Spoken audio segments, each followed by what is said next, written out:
Okay, welcome everyone to our foundation, Reality and You Foundation. We are here to bring in some insights specifically on child psychology. When we're talking about child psychology, I think I'm going to emphasize much more on the adolescents population. And we have with us a very renowned professor, I think one of my mentors as well. I've read numerous of her books, and we have Dr. Anne Vernon. She's an REBT specialist, and I'm going to leave it up to you, Dr. Vernon, to give us some more insights about your work. Okay, thank you very much. Well, first of all, I miss being in India in person. I've had some very memorable experiences over the years, including celebrating a couple of birthdays there.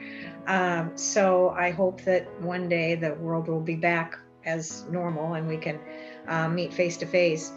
But I was a professor at the University of Northern Iowa in Cedar Falls, Iowa, which is in the Midwest of the country, so between New York and Los Angeles in Iowa, and I coordinated the school and mental health counseling program. So I prepared school counselors and I prepared counselors to go out and work in a mental health setting.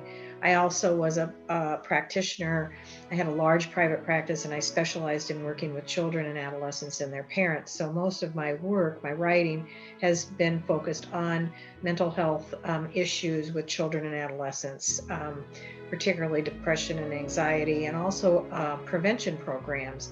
I've written several curriculums that actually are being implemented in schools in India. So that's been very exciting. My colleague Shashir Pulsapare, I might not be pronouncing his name right, but he set up a team. The first year I was there, and had probably 15 or so mental health and school personnel, and then even people who weren't directly connected with schools or mental health. We set up a train the trainer program and trained these people to go into the schools, and I believe that there were 4,000 students who participated in these emotional education programs, and they were very popular. The work samples the students provided were amazing in terms of learning how to express feelings, learning how to get along with other people. The emphasis was on social emotional growth, and it was an extremely rewarding thing to be part of. And he adapted one of my curriculums, the Passport program, to be used in the Indian schools. So that's a little bit about me. As I said, in my private practice, I specialized in working with children and adolescents and their parents with a variety of emotional and social issues. Yes, ma'am. So I think most of us who've trained in child and adolescent psychology, I think your books are a must-have in our clinics. They are a big reference material and very practical in using the strategies. So, ma'am, I'm just going to start off with, the COVID pandemic. It's been a year since Indian schools, or maybe schools around the world, have been on a close down. I think what I have seen from a personal experience, because I have been in the field of mental health in the last 15 years, I think today I can say, people are seeking out mental health for kids. So I do have children of the age of 7 to 15, 18 who come around and say, you know what, we just need a psychologist to talk. And it's a very rewarding experience from, seeing in the past about how much stigma was attached to it. So in terms of, I've seen a lot of anger, ma'am. There's been anger, there's been frustration. Of course, there's a lot of control from parents because you're constantly seeing your child around in the house. Right. Yeah. So what are some of the, suggestions that you will have? What are some of the issues that you see coming up? Well, I mean, I think you are accurate in saying that there's a lot of there's a lot of anger, there's a lot of frustration. I think there's also a great deal of anxiety on the part of parents, and I mean, for all of us. I mean, here in the United States, we're making good inroads with the vaccine, and I've been making phone calls to people in my adult community here to schedule the vaccines, and I feel like I'm Santa Claus or something because I'm calling good news. Everybody's so excited to get my phone call. And having had both of my vaccinations, it feels really good.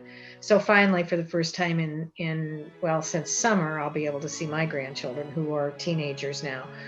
But I think that it's really been an unprecedented time. Obviously, we haven't had a pandemic like this for over 100 years here. And I think that it's an unprecedented time that has put a lot of stress on families.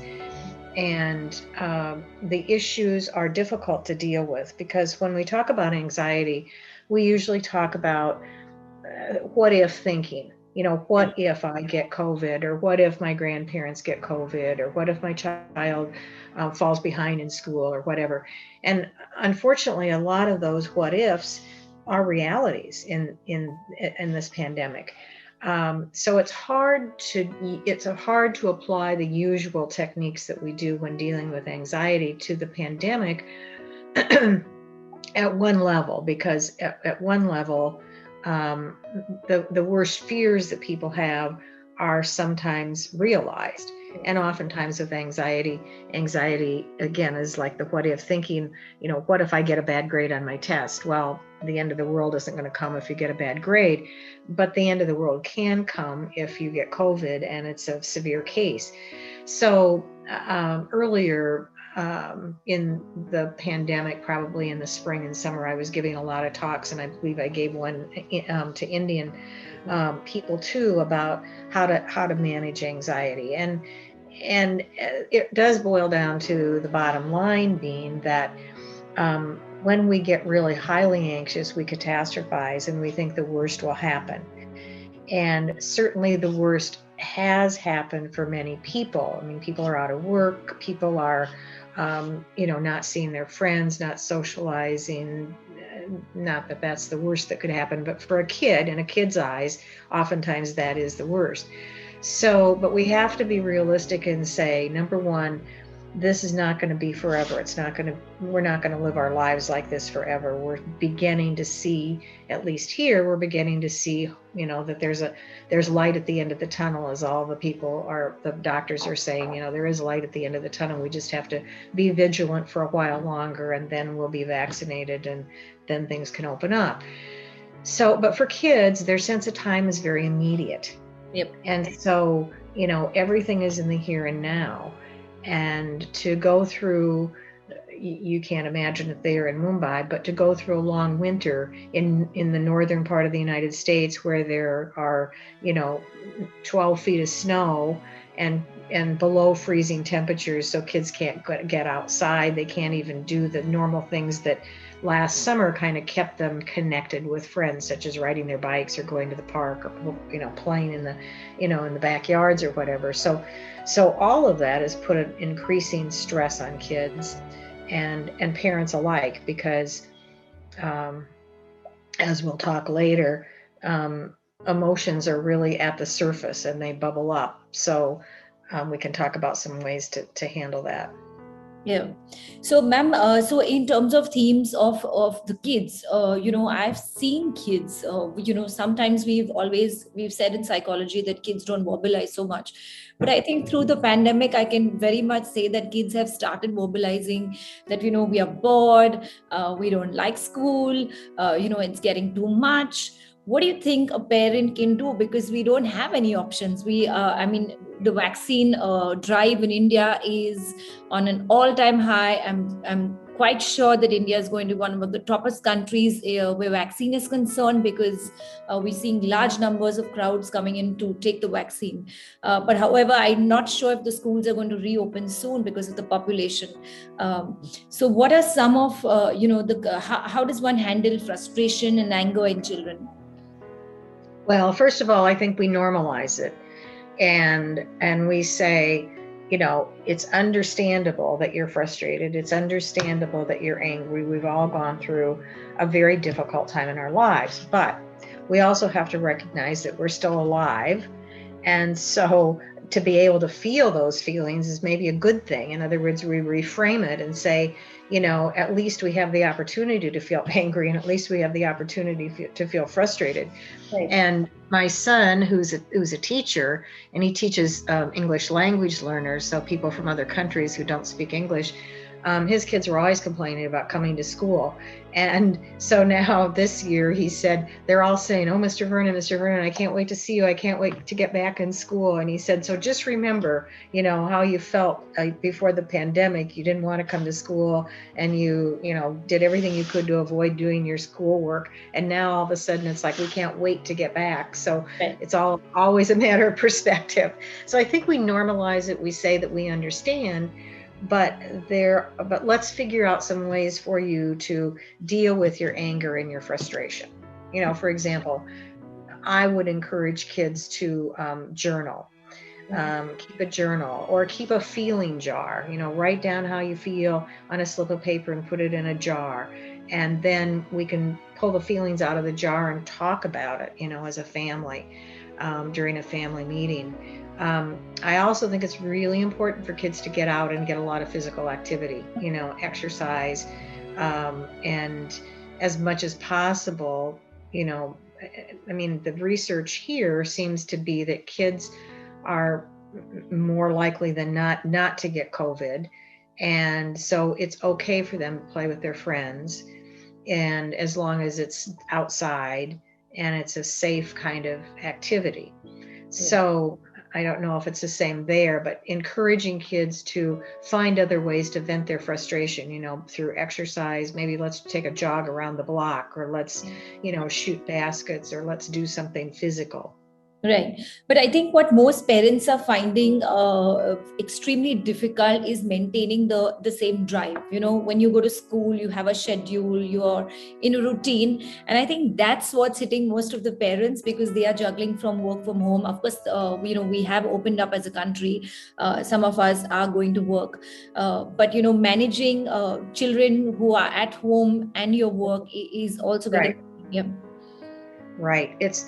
It's very difficult, and I think that it's been a learning curve for parents, for sure, because routine is really important to kids, as you mentioned. And so establishing a routine, you need to get up at this particular time, and if school hasn't started then, at that time, here are some responsibilities, here are some chores that you need to do, and keep them on a schedule, because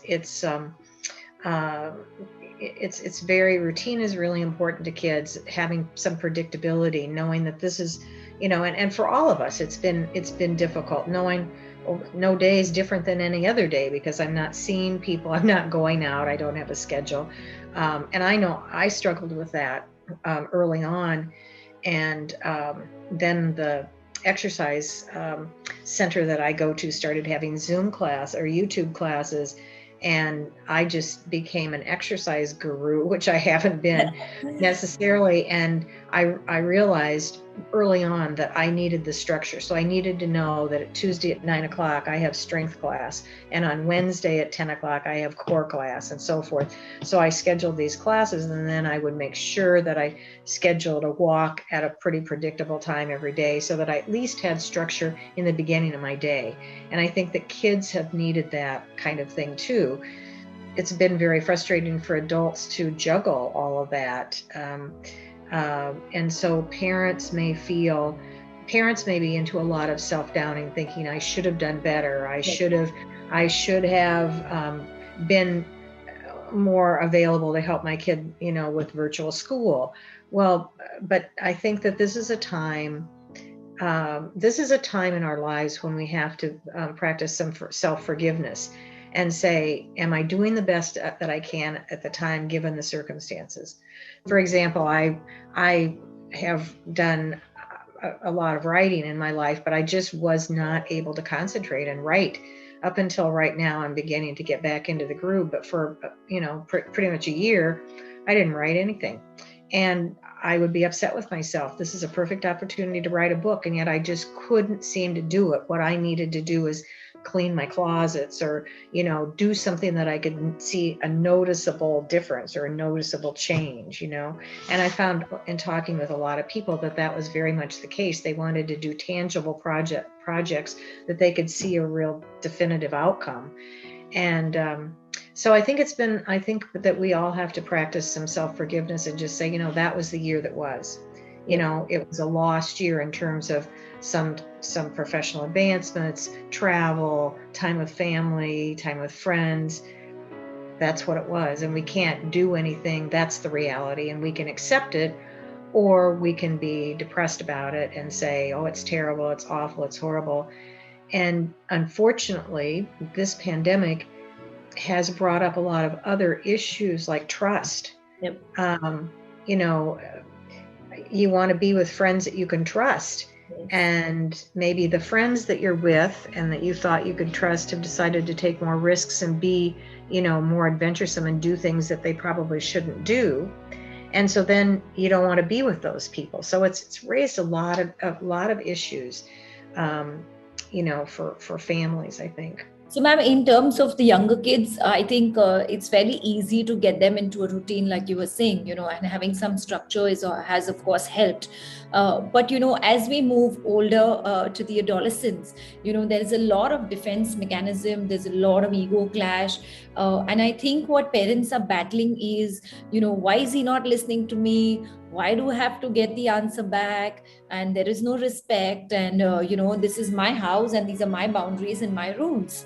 And then I think there's a lot of conflicts going on there. Right. Well, adolescence is a difficult time, period. And I remember last summer, our grandson wanted to go to a nearby lake with a bunch of his friends. And his dad said, I don't feel comfortable with that. And Nico said, well, everybody else gets to do it. It's not fair, this whole thing. And finally, Eric said, well, let me go with you to the lake so I can kind of see what kids are doing, who they're, how many kids are in a group, how socially distanced they are. And so then they together negotiated and made some compromises about things that would and wouldn't work. So I think parents have to put themselves in their kids' shoes and recognize how difficult it has been for them. And at the same time, have certain, the simple explanation, which kids can't totally understand, because we don't want to overwhelm them with information about the pandemic and make them scared to death. And on the other hand, it's a fine line because younger children particularly don't understand the difference between, it's almost like a red light, green light, caution light, and so We're in the caution light stage as opposed to the red light stage right now. But with teenagers, I think it's a lot of empathy on the part of the parents and just saying, I get it. I know that you want to be with your friends. I understand that you want to be in school, in person, or that you're bored to death with virtual school. And if I had a magic wand and I could wave it, I would change everything. But I don't have that power. And so it's not helping our family to have all these constant conflicts. So how can we work together to get through another few months of this? Right. And as you pointed out, ma'am, we talk about a lot of wishes and preferences in therapy. And, so it's been a very difficult time for them to express their desires and understand responsibility at the same stage with COVID and the social distancing. So what would be a balanced, norm out there? Well, I think that during this time, parents need to be patient and understand that there's going to be irritability, there's going to be anger, there's going to be frustration. And rather than attack the symptom, which would be the irritability or the acting out, they need to understand what's behind it.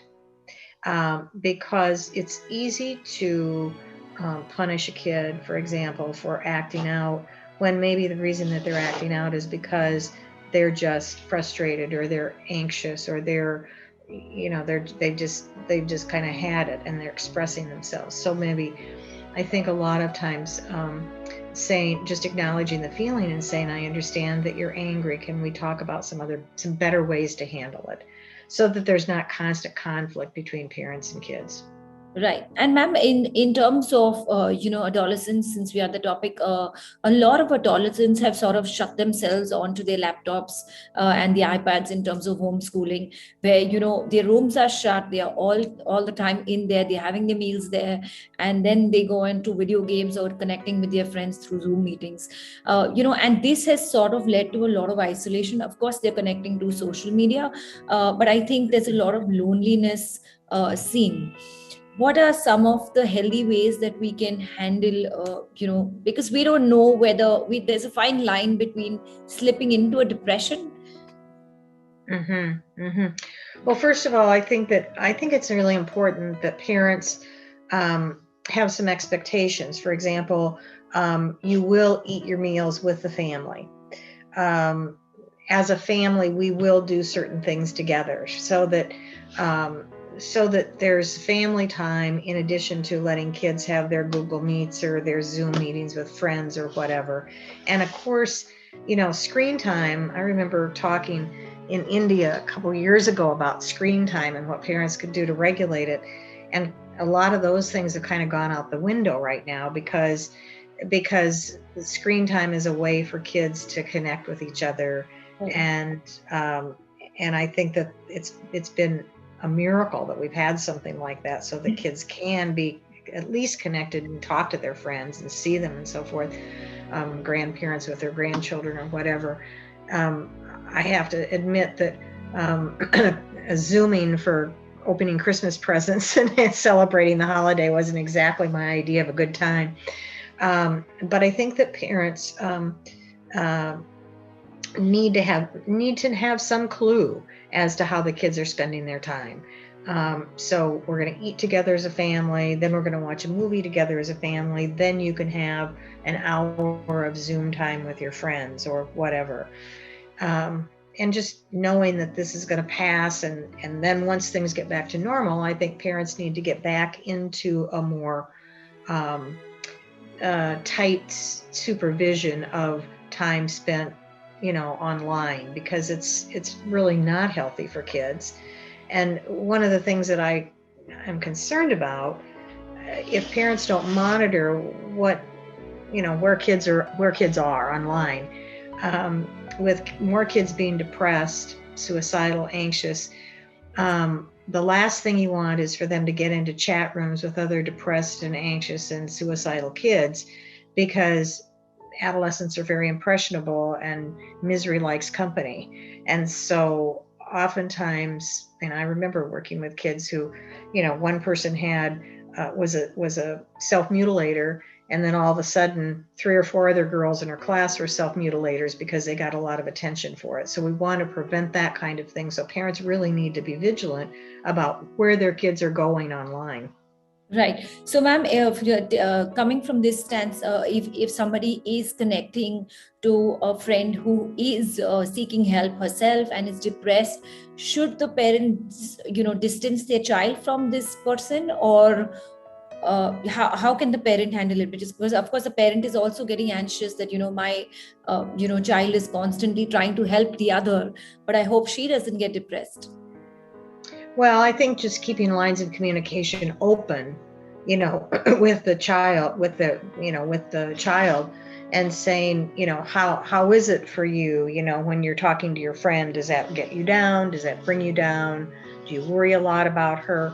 Maybe communicating with the parents of the friend, just to say, that you're aware that that these two children their adolescents are spending more time together online, and that you're aware that there's some concern. That's a hard one, because kids like to think that they can fix everybody, and make it okay. Yeah. And sometimes more than that kind of help is needed, and professional help is critical. Right. Ma'am, I want to bring up this topic of, fitting in, and, am I good enough? And I've seen a lot of adolescents, of course, battling with it, and especially during the pandemic. I think we are only defining ourselves with online schooling, because, of course, the rate of activities have reduced significantly. Right. right? So how can one transform this thinking? Because how does one, we don't have different identities, we don't have different roles right now. Well, you really do, because if, for example, if you take a circle and you divide it into pie shaped, you divide it into, this is your circle of self, and you've got your emotional self, you've got your behavioral self, you've got your academic self, you've got your social self, or whatever. So if you take a pie, you probably can't see that. If you take just a circle and divide it into pie-shaped pieces, you're made up of a lot of different things. And I think the point is that, everybody has strengths and everybody has weaknesses. There's no such thing as a perfect person, which I know is more difficult for people in India. The people I've worked with, the professionals, have told me often that, there's this striving for perfectionism. But, we're not like balloons. In other words, if I blow up a balloon and I say that that's myself and that's my self-worth, and then if I don't do well on an exam, I pop the balloon, then there's nothing left of my self-worth. And we really aren't like that. We're more like rubber balls, and we're resilient, and we bounce back. And I think that it's more of a struggle to see, but you're still the same person, even under stressful circumstances. Maybe you're not as productive as you'd like to be. Maybe you're not as present for your children as you want to be, because you're working virtually. Your kids are in another room going to school virtually. It's very difficult. And I think we just have to accept the fact that it's very difficult, and remember that we do the best we can at the time, given the circumstances, and given our own resources, whether those are financial resources, whether those are, emotional resources, whether they're religious resources, whatever it is, we do the best we can at the time, given our circumstances. And I think that self-forgiveness component during this pandemic has got to be front and center. And ma'am, there's been a lot of loss, right? A loss of daily routine, a loss of friends, loss of connectivity. I also know a lot of students who migrated away, and there's been a complete change because the parents had to relocate. And Right. how does one handle, kids? Because of course it's going to be a full trauma for them. It's a sudden uproot. Right. Well, yeah, to say that loss hasn't been the most prevalent aspect of our lives for the last year is an understatement. And the degree of loss we feel relates to how attached we were to what we lost. Yes. Now, for example, for some of my friends in this community, they don't travel very much. They're not working at jobs anymore because they're retired. And so the loss has been in terms of not seeing their grandchildren, or maybe not being able to be social inside, going inside to a restaurant or whatever. But the loss hasn't been so significant for them because that was their reality. Now, right. In contrast, my reality was traveling, either personally or professionally. And so my world turned upside down. So, and people who don't have privilege, people who don't have money, who've struggled, the degree of loss you feel relates so much to what your circumstances are and what your world was like before. And so in terms of dealing with loss, I guess we just have to accept the fact that it occurred, and that you adapt the best you can under the circumstances, because and I think it's important for parents not to put themselves down because they haven't done enough to help their family, because everybody is struggling on some level. Right. So, ma'am, what is some of the emotional language that a parent can use in terms of helping the child adapt to change? Change of school, change of a city. Well, acknowledging the change, acknowledging the loss, but again, you have to consider how that loss affects that particular kid. So here's an example. So when my son was 5, almost 6, we moved from the city where the university was to a house out in the country, which was about 15 miles from our workplace.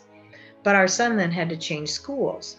And so people were assuming that that was going to be a difficult transition for him, that he wouldn't like going to a new school, that he wouldn't like leaving his old neighborhood. But he actually loved it. He loved his school. It was smaller. He loved our house. It was bigger. He loved the neighborhood. It was more outdoors. He had more space. So we have to really ask our kids, how is this loss affecting you? You know, how is this change affecting you? And instead of only focusing on what was lost, focus also on maybe what was gained or what was different that can be appreciated. Right. And so, ma'am, what are some of the other, tools that you can give us? You were talking about the emotional jar, which is, I think, very helpful. Are there any other ways? Because I think, like you said, some of the parenting, I mean, there are different styles of parenting, and you see a lot of authoritative parenting in some cultures. So in terms of, talking emotions to your child, I think that's not really happening, within our population, is because we don't think the child has the emotional language.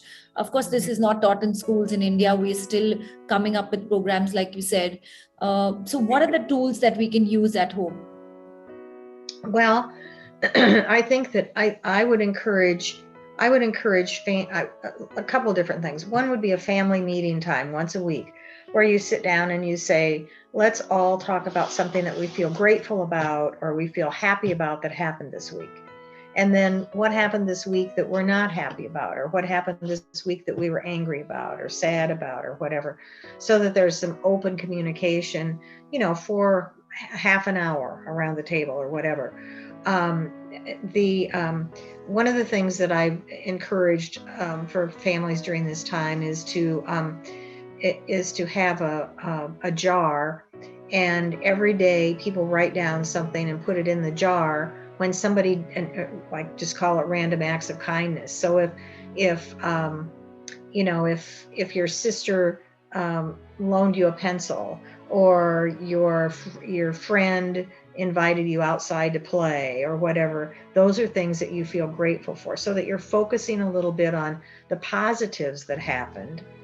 The other thing I think is important is to maybe, and this can be applied for children as well as adults, is to keep a worry box.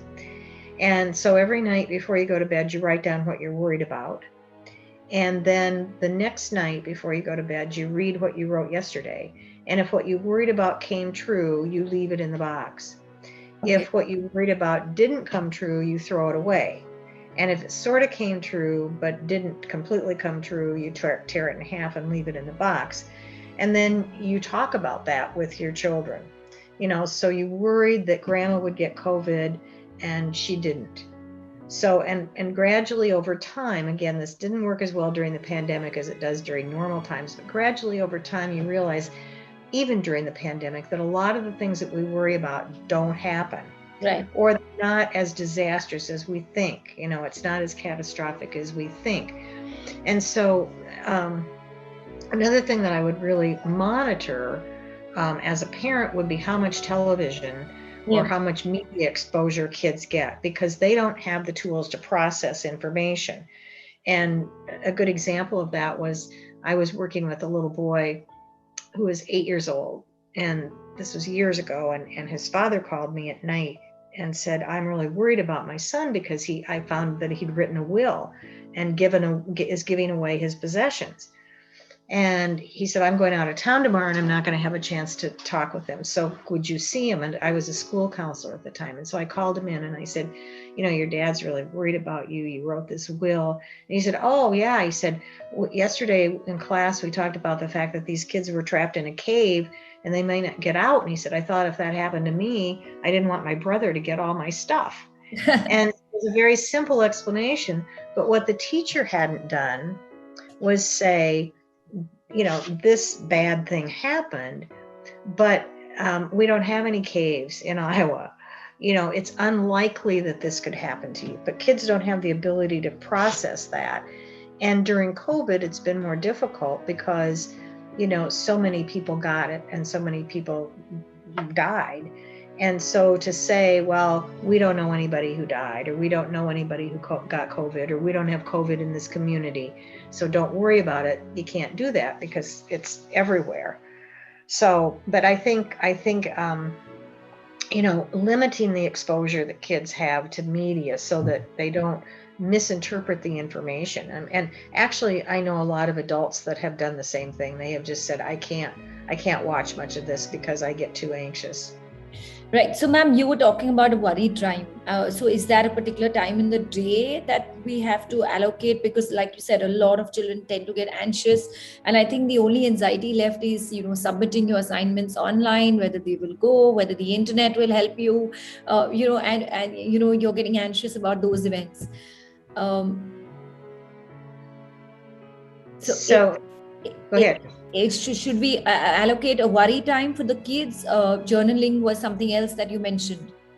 Yeah, and again, this varies child to child, because some kids don't find journaling helpful. Some adults don't find journaling helpful. Others find it very helpful.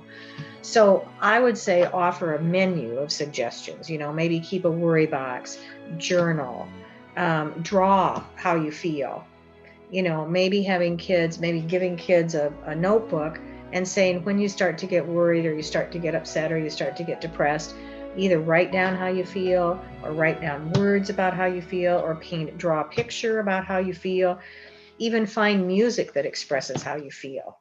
Right. So that they're allowed to express how they feel. Because again, like you mentioned, kids express their feelings behaviorally oftentimes. And when they express them behaviorally, sometimes parents they punish those behaviors because the kid is acting out. Right. And I would encourage parents to use logical consequences, not authoritarian parenting style, but they want to be more authoritative. So that means that you're courteous to your child, you're respectful of your child, you ask for their input, but you also have some firm rules and you have logical consequences. So if it's safe now for kids to go outside and play in the neighborhood, you say you can go out and play in the neighborhood, but you must socially distance. Or you can go play in the neighborhood, but you must wear a mask, and you must be home at a certain time. So if the child violates all of those things, you can say, I understand, I see that you're not able to respect those rules, so you won't be able to go tomorrow. Punishment should be in the form of consequences, so that it's not punishing and doing something to the kid, but it should be a consequence. Because you didn't obey the rule, here's the consequence. And consequences should be very short term. Don't make the child stay in their room for a month, because that's like a year to a child. So it should be short term. Okay, you didn't follow the rules today, so you can't go out tomorrow, but let's see if you can do better the next day. So make it very short. Right. So I had a case that I want to share where I think the parents stopped talking to the child for more than a month. And, the child, an adolescent child, does not know how to break the barrier and is feeling absolutely unloved. So like you said, of course, we have aggressive parents as well, but we have some parents who become passive.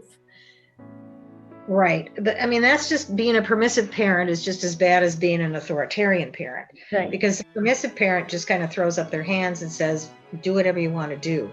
And kids get anxious in those circumstances. I remember a parent kind of arguing with me about that and saying, well, my kid really wants a lot of freedom and she really wants to be able to do what she wants to do. And I said, she really doesn't want that. She doesn't want you to scream at her and yell at her and say, you can't do that. But she really wants some kind of a boundary. And if parents, if it's done in a manner that kids understand, I get that you want to go out and play with your friends, that's fine. But given that we have, COVID still, what do you think is reasonable? How far apart do you think you can be with your friends? What happens if you don't feel comfortable because somebody's getting too close? Or what happens if somebody rips your mask off or whatever? You need to talk about those kinds of things openly and So And I think a lot of the anxiety comes from the fact that yes, kids are taking online schooling way more easier, and so parents are anxious themselves as to how they're going to readapt once they get back to school. Yeah. I think that's a logical concern. I was just on a meeting last night. I'm on a foundation board for a local school district, and it's a big transition. I mean, it's a huge transition, and I know that Indian parents, I'm overgeneralizing, but tend to put a lot of pressure on their children academically, and I think that they just have to let that go this year. I mean, there's going to be a lot of learning loss, and that's just how it is. And teachers are going to have to work extra hard to make up for that learning loss. But it's not the end of the world if the kid doesn't perform as well on a standardized test this year, given the circumstances. It's just, I mean, this pandemic has turned everything upside down. Right. And ma'am, that's a very, very strong point, because a lot of schools here are still having their online exams. I've got a call from a couple of friends who have children who are panicking just before the exam. It's definitely a difficult phase for them to grasp so much. It's an online platform. They don't have the necessary books. They don't have their teachers. They don't have people to go in for suggestions. But there is still, a performance anxiety. Mm-hmm. Mm-hmm.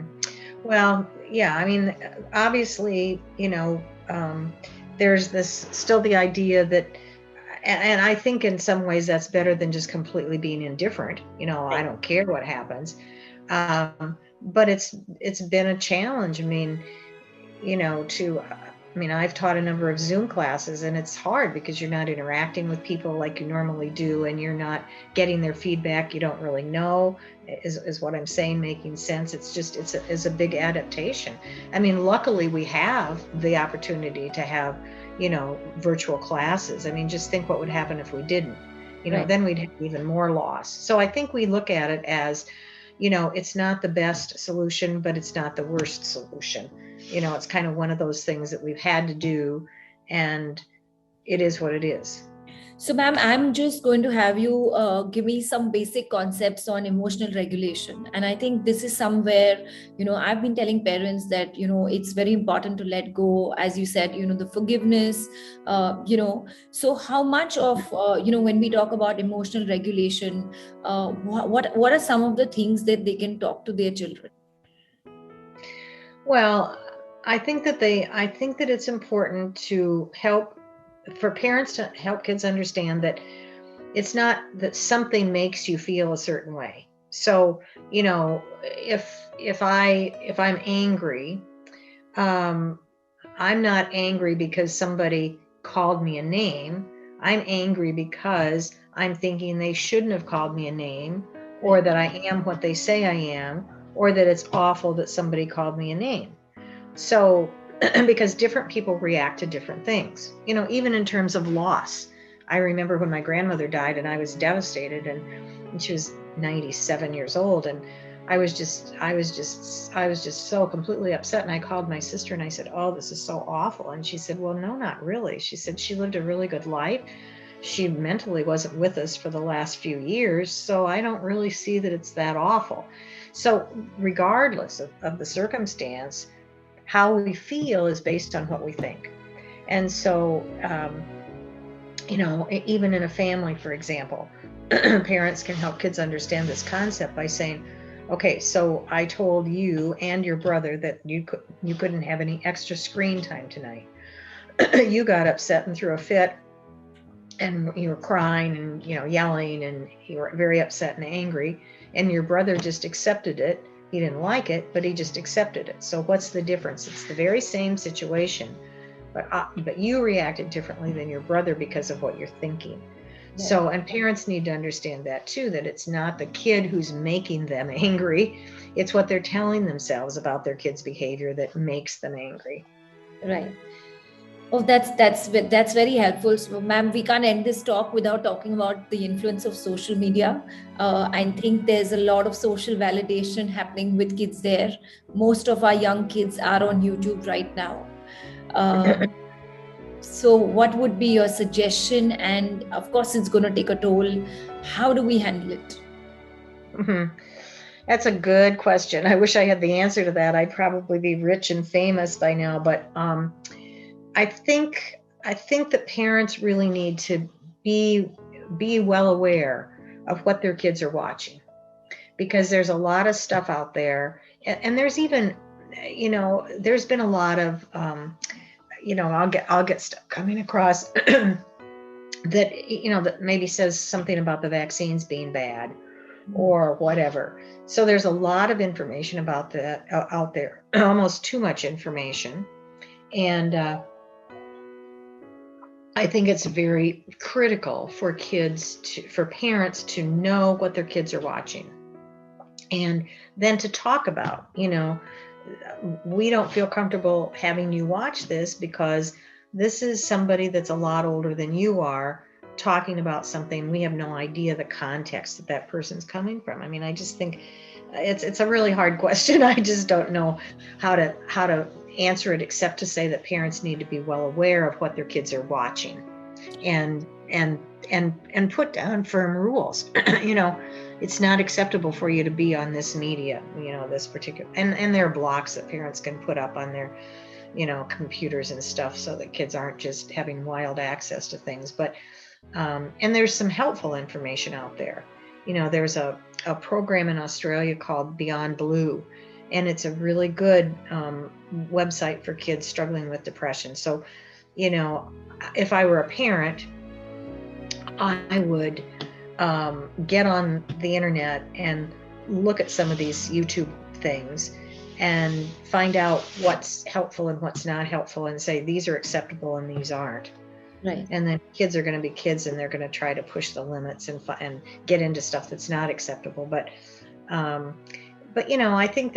think kids also have some degree of ability to self-monitor as well, if they have some guidance. Right. And ma'am, in terms of addiction, I think by far, I think last year I've seen a lot of kids getting into addiction, simply because the levels of frustration have been extremely high. There's been no space to vent out. In terms of whether it's nicotine or tuning towards alcohol. I mean, I just had a call today where a bunch of kids went for a birthday party of a teenager and drank, and someone felt sick, and that's how the parents were informed. So how do we regulate some of these things right now? Because I think what's happening is, your value system is sort of gotten shaken with the lockdown. Mm-hmm. Well, and it's like we've been deprived on some levels for so long that now it's like we just want to get out and Yeah. break loose. Well, alcohol and nicotine are a problem regardless of a pandemic. So maybe the pandemic has just exaggerated that a little bit. But again, I think parents need to talk with their kids about the dangers of drinking, the dangers of doing drugs, and be very firm that that's not acceptable behavior. Right. It's not acceptable for you to do this, and here's the consequence if you do. And again, not do it in a punitive way, but do it in a reasonable way. I'm concerned about you because at your age, if you drink alcohol, it has a real negative impact on your brain and how well your brain functions. Right. And that's about the best you can do, because you can't be with your kid 24/7, and you've got to hope that you brought them up right to know the difference between right and wrong, so that they don't engage in self-defeating behaviors. Right. And just the last thing that, ma'am, since you're talking about self-defeating behaviors, self-harm has increased. It's one of the ways of venting out anger and frustration. So how is that a warning sign for a long-term depression? Sometimes people say it's, attention seeking. Well, it is, at one level, it is attention seeking, but more importantly, it's an emotional release. People who self-harm generally say, "Oh, I feel so relieved." It's like, it's like an emotional release.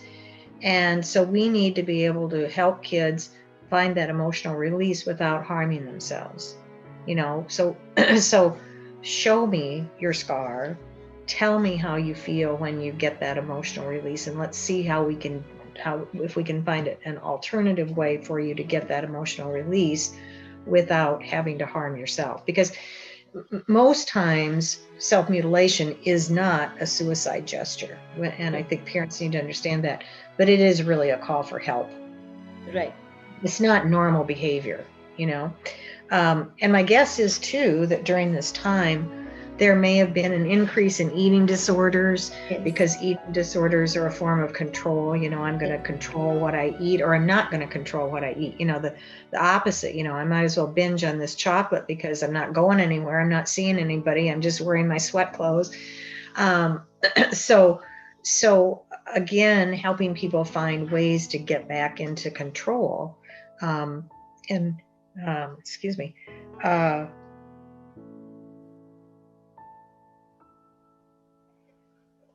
Passed. I thought I was going to sneeze. But understanding that it's normal during this time to want to eat more or drink more or whatever, but in the long run, that's just a temporary fix for a long-term problem that will create more problems. So basically highlight the short-term and the long-term goals of How is what you're doing helping you? Right. It may help you in the short term, but is it really a good coping mechanism? You know, helping people understand, you know, these are all the ways that I can cope. Some of those are helpful and some of those are not helpful. So how do we, you know, and with kids, make a list, you know, kind of a red light list of behaviors that aren't helpful and a green light list of behaviors that are helpful. So when I feel upset, for example, I could binge on junk food, or I could take a walk, or I could scream and yell, or I could journal about my feelings. So the more concrete you are with kids, the better. So here's my list of helpful things, and here's my list of things that wouldn't be so helpful, and have the kid post that in his room so that when he gets to that point, he can go and he can look at the list and say, okay, I'm going to do something from this list instead of this list. Right.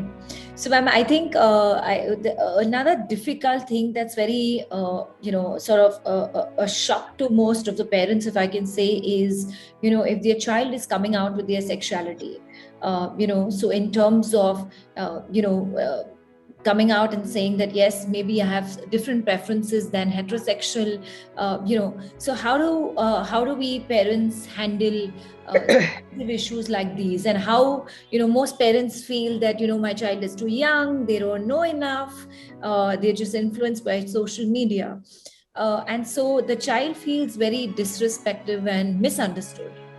Mm-hmm. And many times is misunderstood. Right. Well, I think that's a difficult issue, and I think that parents need to be very patient with that and understand that. I mean, yeah, sometimes kids experiment. I mean, that some experimentation is normal, and I guess the most important thing is that the adults need to they need to work on themselves and come to the realization that they can't dictate their child's sexual preference. It's not possible. Right. And so they have to say to themselves, okay, am I going to accept my child as he or she is? And if it turns out that he or she is, you know, going to be a lesbian, or, you know, going to be gay or transsexual or whatever, do I want a relationship with my child unconditionally? Yes. Or do I want to say that I can't accept my child if he or she isn't a heterosexual person? Right. So I think, ma'am, that was fantastic. Thank you so much for giving us your feedback, your time. I hope this is going to be extremely, extremely helpful. Ma'am, any last words that you have, you know, going back to school? I know we are going to see a lot of changes amongst children. We are going to see another readaptation. What is any tips that you want to give us? Well, I was just actually talking with my son about this last week, because he said that both of the kids, my grandchildren, are 11 and 13, almost 12 and 14, and they've been out of school for a year, and they're bright kids, so they've done really well academically. but they're anxious about eating lunch in the, with people because they'll have masks off. They're just anxious about, you know, they've been pretty cautious and their family's been pretty cautious. But what if I'm around somebody who isn't? I think that the parents just need to be really open and talk with their kids about this. It's normal for you to feel some anxiety, but let's talk about ways that you can handle that anxiety. Instead of withdrawing, and how can you be assertive and say, I'd appreciate it if you'd wear your mask, or I'm not comfortable doing that. So Right. assertiveness training is part of this too. I think we're going to end it there. I think you've given us a lot of information. I think an assertiveness communication is one of the key factors between the parent and the child. Thank you so much once again, You're ma'am. welcome. We're going to put up some of your books and some of your references so that I want parents to sort of pick it up, and I hope that's helpful to them as well. Great. Well, Thank you so thank much, you for ma'am. the Thank you. invitation. Okay, Thank nice you. to see you. Nice Bye-bye. to see you.